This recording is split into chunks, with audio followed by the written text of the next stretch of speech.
Bien le bonjour, bienvenue. Aujourd'hui mes petites pépites, nous sommes dimanche et qui dit dimanche dit thread d'horreur sur ma chaîne YouTube. Ça y est, vous l'avez. Comme d'habitude, 4 histoires paranormales que vous m'avez gentiment envoyées sur mon adresse mail cam.témoignage@gmail.com que je vous mets juste ici. Alors vraiment, ça m'a vraiment beaucoup servi que vous me renvoyez vos histoires avec des titres. Ça m'aide à sélectionner, à voir des histoires voilà peu similaires que je n'ai pas encore racontées. Donc ça, merci d'avoir joué le jeu, merci beaucoup. Il se peut que vous entendiez soit Snow, soit Saphir quelque part en train de miauler. Voilà, comme là par exemple, je sais pas si vous les avez entendus, mais elles veulent rentrer dans la chambre à tout prix. Mais malheureusement je travaille, maman travaille, donc les enfants restent en dehors. Sur ce, mes pépites, ne perdons pas une seule seconde de plus et c'est parti pour la première histoire. Darkastor, raconte-nous une histoire. Bonjour Cam, je m'appelle Anna et je voudrais raconter l'histoire de mon ancienne meilleure amie. Nous étions au collège, nous avions à peu près 14 ans. Nous nous entendions pas vraiment au début. C'était une fille assez perturbée qui restait très souvent seule et qui nous agressait verbalement. Et effectivement, je comprends pourquoi tu t'entendais pas avec elle. Les gens ne l'appréciaient pas pour ça et moi non plus. En ce qui me concerne, j'étais la bonne copine qui rigole avec tout le monde, timide mais sympa. Puis cette fille s'est rapprochée de moi et nous avons fait connaissance jusqu'à devenir amies. Elle ne voulait jamais qu'on reste avec les autres enfants. Elle les détestait, les critiquait et voulait toujours que l'on reste que toutes les deux dans notre coin. Je n'osais pas la repousser, elle qui était tellement insistante alors que j'ai essayé de m'éloigner d'elle, je culpabilisais de la voir triste. Elle m'a appelée en pleurs pour me dire qu'elle n'allait pas bien. Je sentais que quelque chose ne tournait pas rond, mais je ne savais pas quoi. Elle m'éloignait de mes autres amies petit à petit et cette amitié a duré des années. Elle venait chez moi et m'invitait chez elle et nous avons grandi ensemble jusqu'à la vingtaine. Nous avons commencé notre vie professionnelle et un jour, de retour d'un entretien, j'ai expliqué à mon amie que j'avais peur de ne pas être prise pour mon travail. Puis sa mère m'a suggéré d'un coup d'aller voir le docteur arabe. J'ai été surprise, je lui ai demandé « c'est qui le docteur arabe ?» en me tournant vers mon amie qui était en train de faire les gros yeux à sa mère comme pour lui dire « tais-toi, qu'est-ce que tu dis là ?» J'étais sous le choc. Puis sa mère lui dit « et alors, c'est pas grave, tu peux lui dire, c'est comme la famille ». Puis sa mère m'explique que le docteur arabe c'est un homme qui t'aide à trouver du travail, un mari, le permis, etc. C'est un guérisseur musulman, il soigne avec le Coran apparemment. Je ne connaissais pas bien ce sujet à l'époque, j'étais un peu sous le choc, puis ma copine prise au dépourvu se dénonce. Je ne savais pas qu'elle pratiquait ce genre de sorcellerie, mais par curiosité je l'ai accompagnée à un de ses rendez-vous. À l'entrée, une plaque avec son nom écrit docteur. À l'intérieur, la salle était bondée de femmes de tout âge. Certaines étaient même venues avec leurs enfants. Il y avait une queue interminable. Elles racontaient toutes leurs histoires les unes après les autres. Une des femmes nous a dit que pour trouver du travail, ce soi-disant docteur lui avait donné des choses à renverser sur le lieu de l'entretien, puis elle a été prise. Ok. Le soi-disant docteur est sorti pour appeler une cliente. Il avait une apparence de sorcier, une grande djellaba marron, des babouches, le teint gris, assez âgé et d'apparence assez effrayante et malsaine. Dans la salle, ça sentait mauvais, c'était horrible. Il nous a gardés les dernières car nous étions les plus jeunes. Quand ce fut notre tour, il nous a fait rentrer dans un tout petit bureau, sombre, sale, avec des bocaux remplis de choses bizarres qu'il donne pour faire les sortilèges. Il a tripoté mon ami pour lui dire bonjour et il a essayé de faire la même chose avec moi. Je l'ai repoussé méchamment. Puis il nous a demandé de nous asseoir. J'étais sûre et certaine que cet homme était un pervers en plus d'être un sorcier. Ou peut-être c'est juste un pervers en fait. Seulement j'avais besoin de le voir pour le croire. Et surtout, je voulais être sûre que mes soupçons sur mon amie étaient bel et bien ce que je pensais d'elle. Que je ne me trompais pas. J'avais quand même un mauvais pressentiment sur elle, mais je ne savais pas comment l'expliquer. Je voulais le voir pour le croire. Et c'est ce qui est arrivé. Elle s'est mise à lui demander de faire des choses à son petit copain pour qu'il se marie avec elle. Il lui a donné des bougies à allumer devant sa photo à des nuits précises et à aucun moment il a lu le Coran ou a été de bons conseils en sortant. J'ai essayé de raisonner mon amie en lui disant que tout ça était vraiment haram, donc péché, mais elle se trouvait plein d'excuses et a mis en pratique ses sortilèges. Le pire, c'est que je dormais chez elle ce soir-là. Elle a vraiment allumé les bougies devant les photos de son son copain. Je lui ai déconseillé de le faire en essayant tant bien que mal de la raisonner, mais j'ai vu qu'elle insistait et qu'elle dédramatisait la chose comme si que c'était un jeu. Je découvrais enfin son vrai visage. J'ai coupé les ponts avec elle progressivement car elle me décevait énormément. Je me demandais carrément si elle m'avait pas fait quelque chose pour que je devienne sa copine, car elle me prenait tout le temps en photo et j'ai le souvenir que petite je ne l'aimais pas et que je suis quand même devenue son amie. Seulement elle ne faisait rien devant moi avant que sa mère la dénonce car elle savait que j'étais contre ces choses-là. Je suis dégoûtée de l'avoir fréquentée pendant autant d'années. J'ai l'impression d'avoir été trompée, hypnotisée car cette fille était vulgaire et j'étais naïve. Même ma mère me mettait en garde contre elle, mais je ne sais pas pourquoi quand j'essayais de couper les ponts avec elle et qu'elle revenait chez moi, je la laissais entrer alors que nous n'avons absolument rien en commun. J'aurais aimé jamais la connaître. Il faut vraiment faire attention à nos fréquentations. Certaines personnes cachent vraiment bien leur jeu. Je suis choquée. I am shocked. Donc en fait oui, c'est péché d'aller voir ces sorciers. Alors moi je connais pas tellement, je suis jamais partie voir de sorciers ni de quoi que ce soit. Moi je pars du principe que si Dieu a décidé de ton destin, tu dois le laisser comme ça, tu vois. Et puis j'ai du mal à croire à ces choses-là. Je trouve que ces personnes sont un peu comme des charlatans, tu sais, ils te disent... la sorcellerie j'y crois, mais je trouve que c'est pas bon, tu vois. Genre par exemple, ton copain t'obligeait à faire ces choses-là pour que lui il te demande en mariage.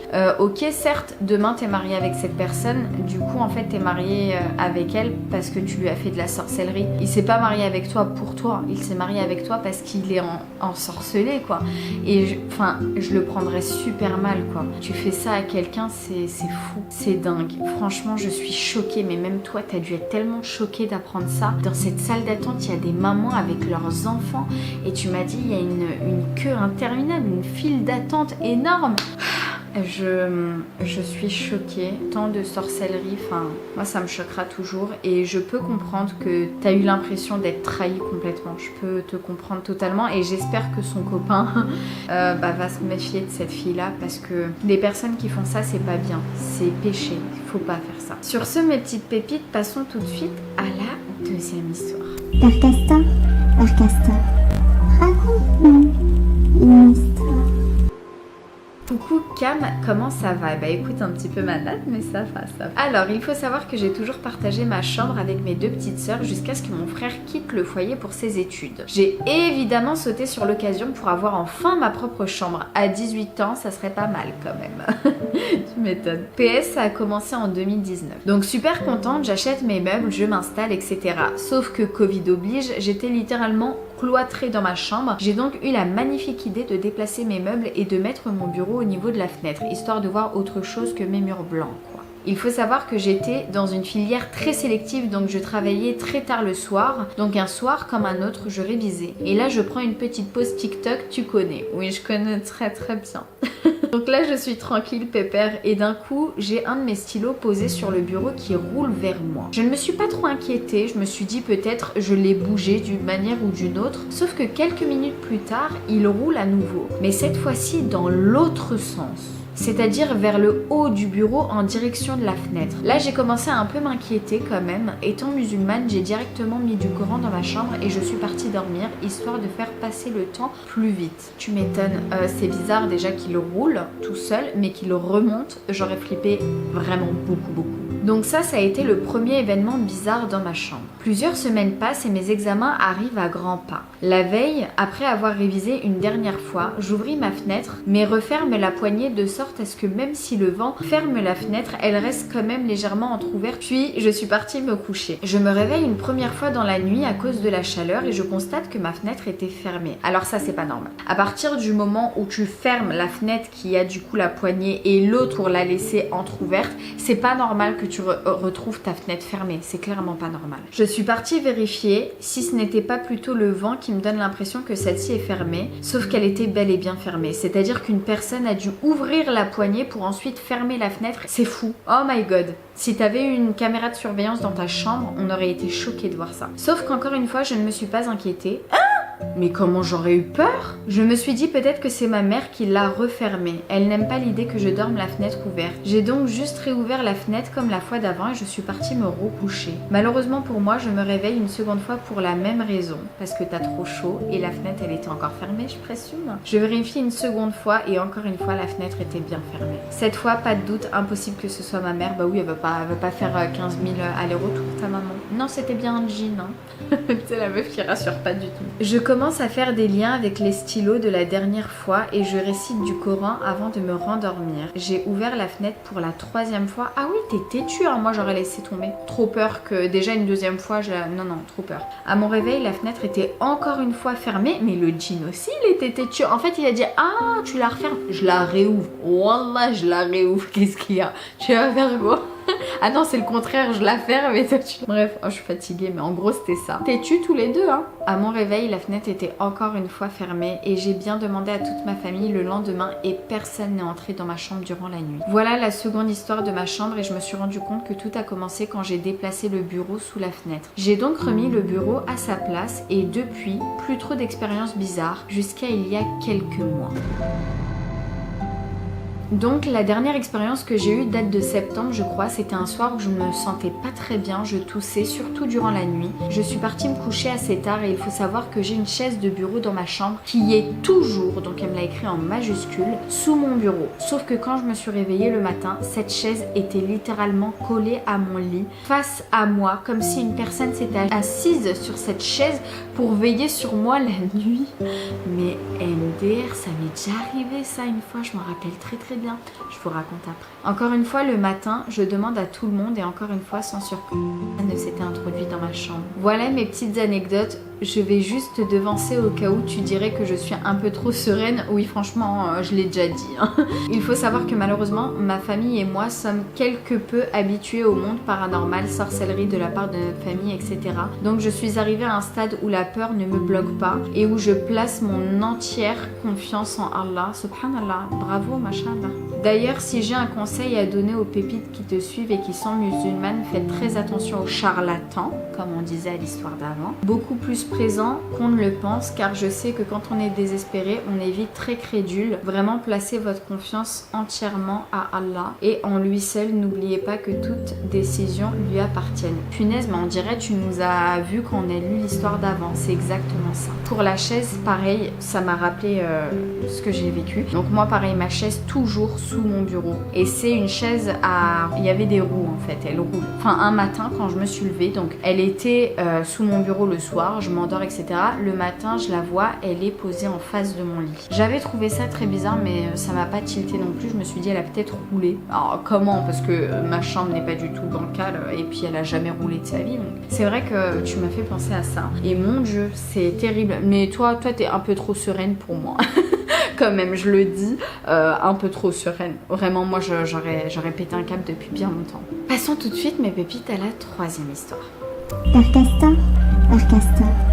raconte-nous une histoire. Bonjour Cam, j'espère que tu vas bien. Je m'appelle Marine, j'ai 26 ans et je regarde tes threads d'horreur depuis un petit moment. J'ai longuement hésité à t'envoyer mon témoignage, mais je me lance. C'était il y a quelques années, j'avais 18 ans et je vivais chez mes parents. Nous avions une maison sans étage, genre plein pied quoi. On avait compris Marine.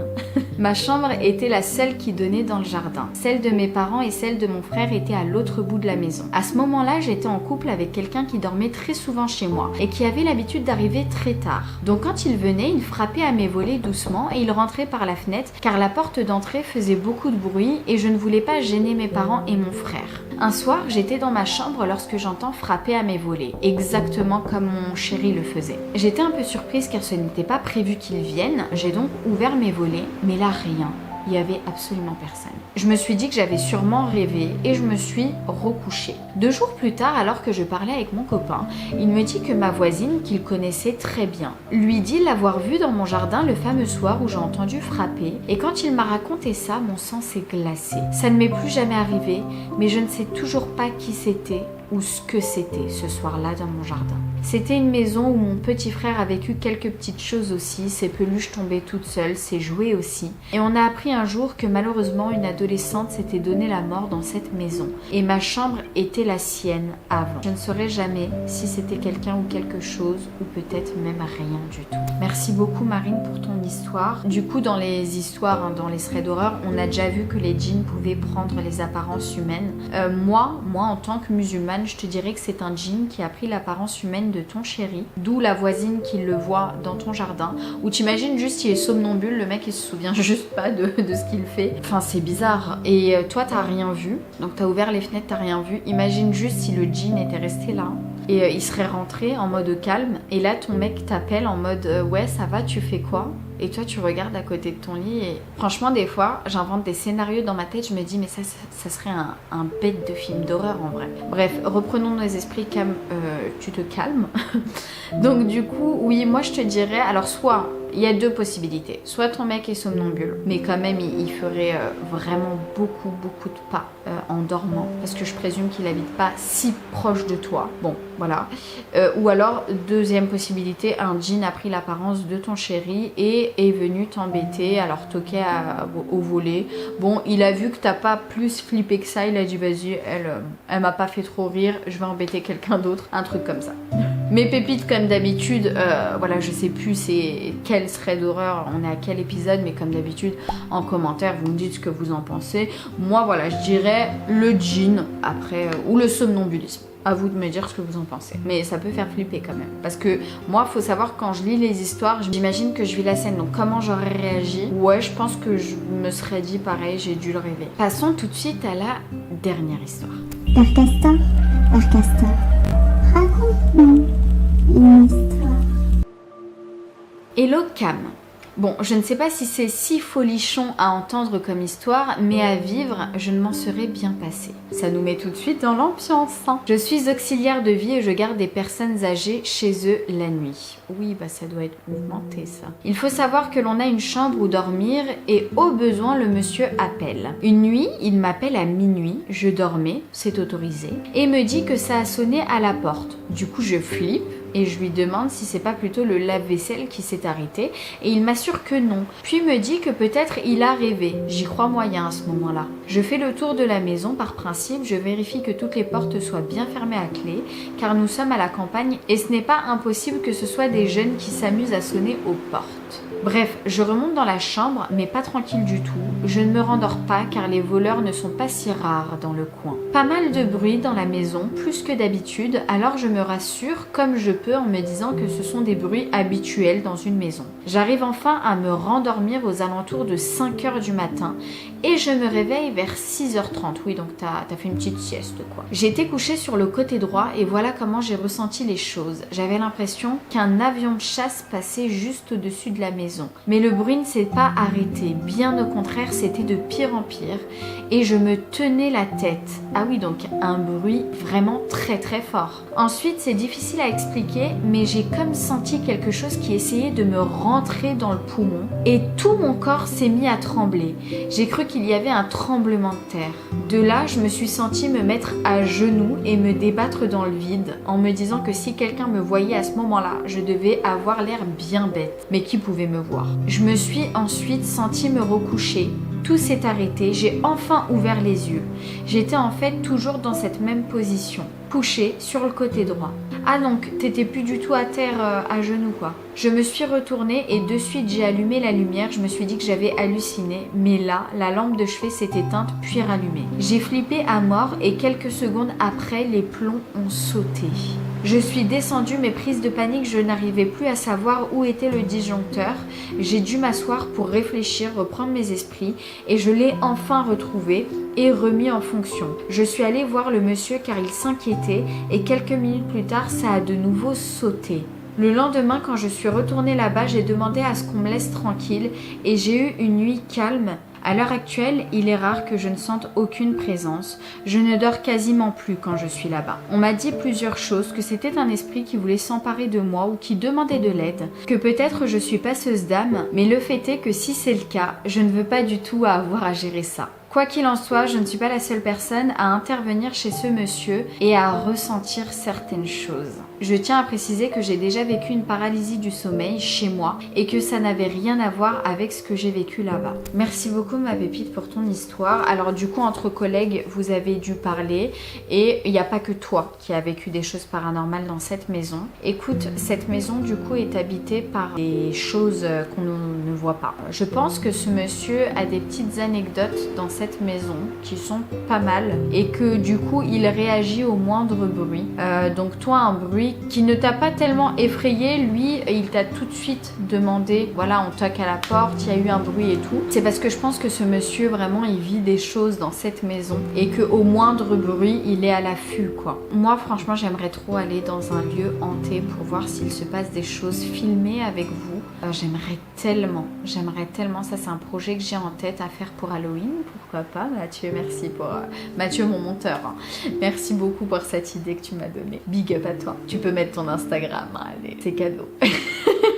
Mais ouais, franchement, visiter un endroit, peut-être y aller avec quelques pépites, hein, franchement, si ça vous dit. À organiser pour Halloween à venir. Sur ce, voilà mes petites pépites, ce serait d'horreur est maintenant terminé. Dites-moi comme d'habitude en commentaire l'histoire qui vous a le plus fait flipper, que vous avez le plus aimé. Moi, je pense que, en vrai, elles étaient vraiment toutes bien. Mais je pense que ma préférée, ça se tape entre la copine sorcière et la cohabitation avec des djinns. Sur ce, voilà, à vous de me dire ce que vous avez préféré en commentaire. Si vous avez kiffé, bien évidemment, le petit like, ça prend une seconde. Arrête de faire le creux, s'il te plaît. De toute façon, je sais que mes pépites, c'est pas des creuvardes, c'est vraiment des pépites. J'ai une communauté en or. Hein. Si vous me découvrez, bienvenue. Ici, c'est tranquille, c'est chill, c'est la famille. Serait d'horreur tous les dimanches. Sinon, après, vidéo assez marrante avec des guests assez sympas. Dans 3 semaines, vous allez voir une vidéo avec Jérém Star. Hein. Dans 2 semaines. Jérém Star sur ma chaîne YouTube et sur sa chaîne YouTube. Oui, Jérém Star improbable, mais vous savez que je fais des duos improbables. On ne m'attend pas là où je vais, clairement. Pépite la vidéo, donc si ça vous plaît, abonnez-vous, activez la petite cloche, la petite notif, vous connaissez la chanson. Je te laisse mes réseaux sociaux par-ci par-là, TikTok et Instagram. J'y suis active, franchement, Insta tous les jours. TikTok, pas tous les jours, mais à chaque fois que je poste des vidéos, c'est plutôt sympa. Beaucoup de crash tests, de nouveautés. Et sur Insta, voilà, je vous montre ma vie au quotidien, on parle de tout et de n'importe quoi. On fait des lives assez sympas, ni oui ni non, copie Salim Aliani, si tu passes par là, je t'embrasse ma chérie. Je sais que les threads d'horreur tu ne les regardes pas trop parce que tu es une petite tapette hein. Non je rigole, vraiment je rigole. Je t'embrasse très fort ma pépite. Si t'es resté jusqu'à ce moment de la vidéo, mets-moi en commentaire le mot poubelle. Sur ce, moi je t'embrasse très fort, je te dis à très vite pour une prochaine vidéo YouTube. Prends soin de toi surtout et ne regarde pas sous ton lit. Ciao. Ring around the rosy.